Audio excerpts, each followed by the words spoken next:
Y durante todo ese tiempo se estuvo negociando. Entonces, en conjunto con la gente que ya estaba ahí luchando, ¿no? Para que eso se detuviera, se, se piensa en la preparatoria. Bueno, ¿cómo hacer que esto, si queremos una escuela, entonces cómo hacer que funcione? Bueno, pues vamos a hacer una preparatoria. O sea, vamos a hacer que funcione una preparatoria. Y se creó la preparatoria provisional, que se construyó con lo que se pudo, todos los colonos, ¿no? La convocatoria de la Unión de Colonos de San Miguel Teotongo, empezaron a llevar polines, láminas de cartón, láminas de asbesto, lo que se pudiera, o algunos donaron cemento. Las bancas donde nos sentábamos eran donadas por una iglesia. Ya entonces el IEMS, nosotros empezamos de nuevo y se empieza a construir la escuela, ¿no? Ya la parte formal, ¿no? Se le quitó la cara de reclusorio y empiezan a decirnos cuál va a ser nuestras materias, cómo vamos a funcionar, que no había calificaciones, que para nosotros fue algo nuevo, ¿no? Así de, ¿cómo? O sea, yo estaba acostumbrada a los 10, no hay un examen que diga, para poder entrar a esa preparatoria tienes que saber tanto, ¿no?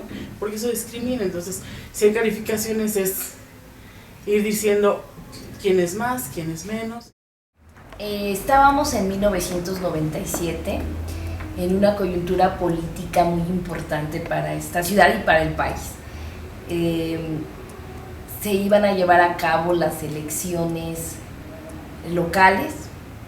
Era la primera vez que se elegía jefe de gobierno para esta ciudad y nos encontrábamos en medio de esa coyuntura política. Yo era consejera ciudadana de San Miguel Teotongo y Miravalle, otra colonia que está cercana a San Miguel,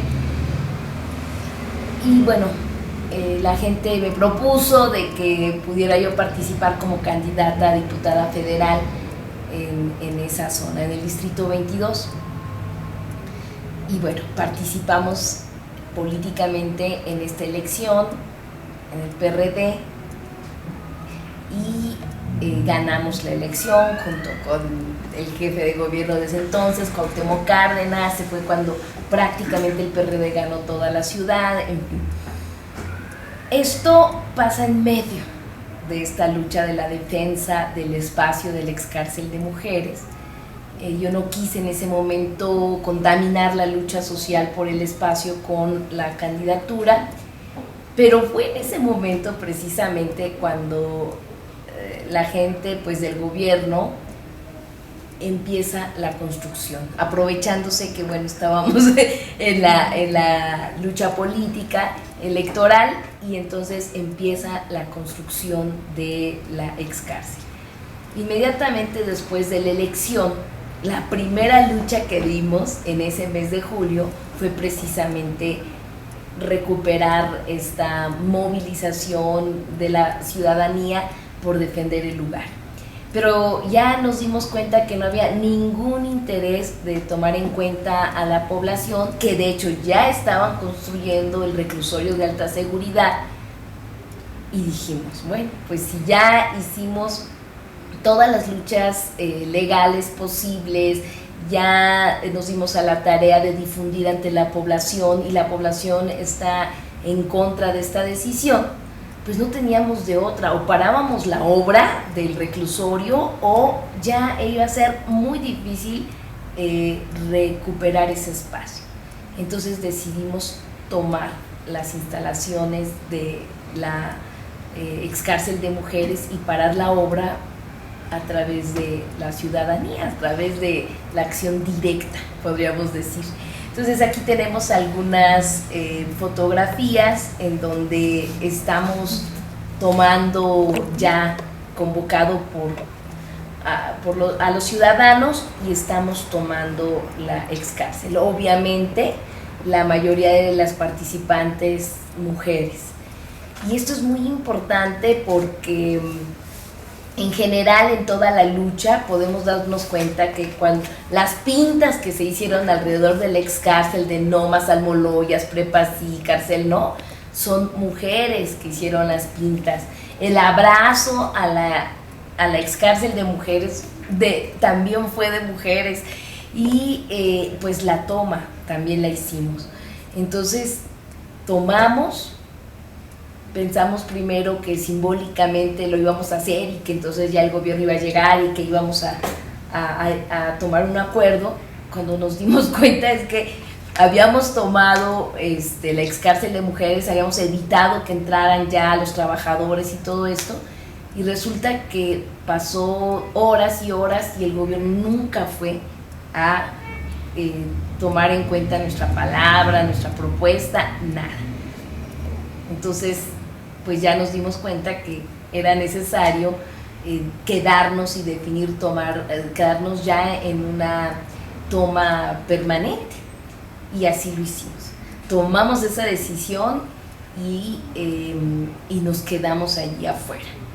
Entonces, obviamente yo en ese entonces era diputada federal electa, todavía no tenía fuero, ni mucho menos, ¿no? Pero estábamos encabezando esa lucha muy importante y logramos convocar a la ciudadanía y tomamos, y no permitimos en ningún momento que entraran nuevamente a seguir construyendo el reclusorio.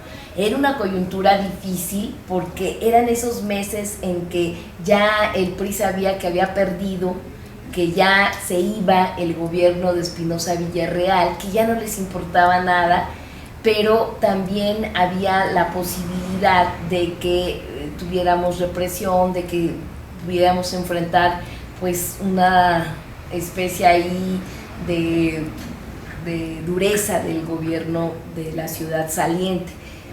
Todavía no entraba el gobierno democrático, recordemos que entró hasta diciembre y nosotros estábamos en julio, entonces acababan de pasar las elecciones. Entonces, mientras todo el movimiento perredista se la pasó disfrutando y festejando el triunfo, nosotros nos la pasamos tomando las instalaciones porque no podíamos dejar ni un día allí, y la gente llevaban, sobre todo las mujeres, comida, estaban día, tarde y noche, hacíamos roles por colonias, se unió ya no solo la zona pequeña que rodeaba la ex cárcel de mujeres, sino ya movimientos de todo Iztapalapa llegaron a apoyarnos, llegaron personalidades que invitamos, en fin, estuvimos todos esos meses.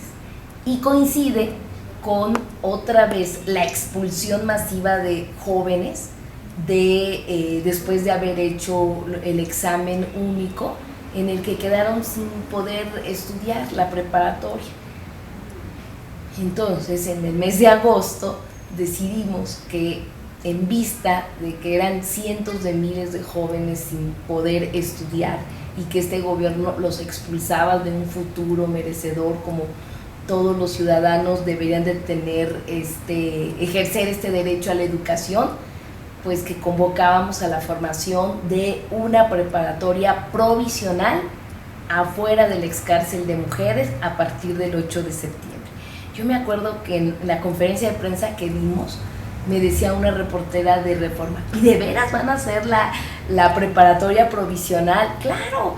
Y dice, ¿cuándo? El 8 de septiembre. Pues aquí nos vemos para ver si es cierto. Y efectivamente, nosotros hicimos la convocatoria pública y nos llegaron el primer día, o sea, el 8 de septiembre, 500 jóvenes de la zona que no habían podido entrar a la preparatoria. A la siguiente semana llegaron como 700 más. Nos encontrábamos en una situación en la que ya teníamos más de 1000 jóvenes que estaban dispuestos a estudiar. Ellos sabían, no estábamos engañándolos, que era una escuela que íbamos a formar de manera comunitaria, que era provisional, mientras lográbamos luchar por una preparatoria en ese lugar. Ellos sabían que los maestros que iban a tener eran maestros voluntarios, eran profesionistas de la zona, gente que de manera solidaria se vinculó al movimiento a dar las clases también de manera solidaria.